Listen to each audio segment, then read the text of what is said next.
को ढूंढ ढूंढ कर मरवाया। कहानी उस क्रूर शासक की जिसने मानवता की हदें पार कर दी।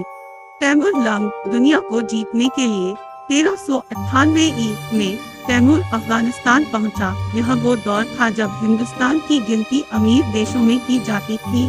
तैमूर को लगता था कि हिंदुस्तान में हमला करने में सफलता मिलती है तो लूट में बहुत धन मिलेगा। मुगलों का वंशज तैमूर खान जालिम आक्रमणकारी के नाम से जाना गया। तैमूर के पूर्वज चंगेज खान ने यूरोप और एशिया पर राज किया था।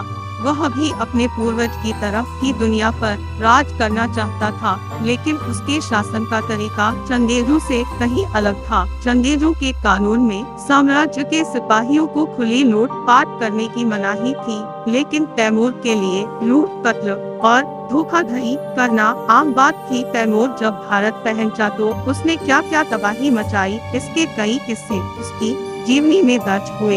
ये वो किस्से हैं जो उसके आतंक की कहानी कहते हैं।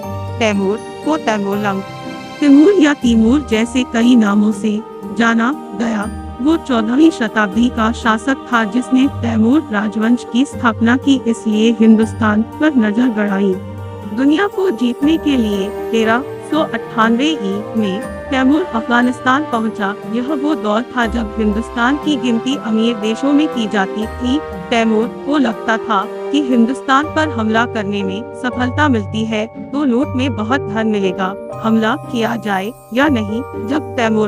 जब अपने सिपहसालारों से इसकी सलाह ली तो ज्यादातर ने मना कर दिया। दरअसल उस समय दिल्ली के बादशाह शाह नसीरुद्दीन महमूद, उनके पास हाथियों की एक बड़ी फौज थी। कहा जाता है कि उसकी सेना के सामने कोई नहीं टिक पाता था।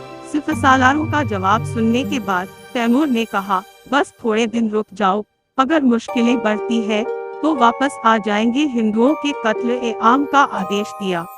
BBC की रिपोर्ट के मुताबिक सिंधु नदी पार करके सेना हिंदुस्तान में घुस आई। भारत पहुंचते ही उसने दहशत फैलाना शुरू किया।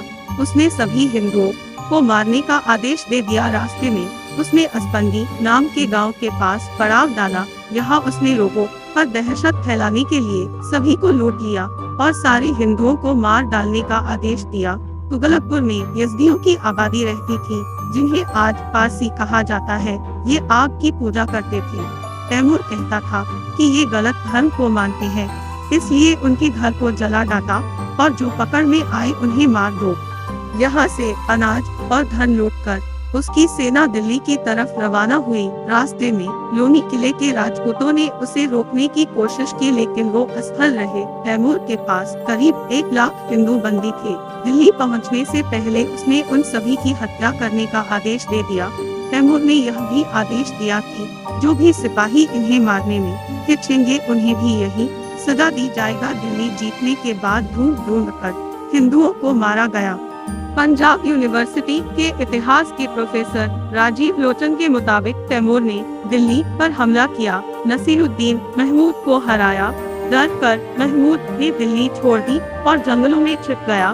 तैमूर और उसकी सेना ने दिल्ली पर जीत का जश्न मनाया। जब सैनिकों ने कुछ औरतों को छेड़ा, लोगों ने उसका विरोध किया। ऐसा होने पर तैमूर ने दिल्ली के सभी हिंदुओं को ढूंढ ढूंढ कर कत्ल करने का आदेश दिया।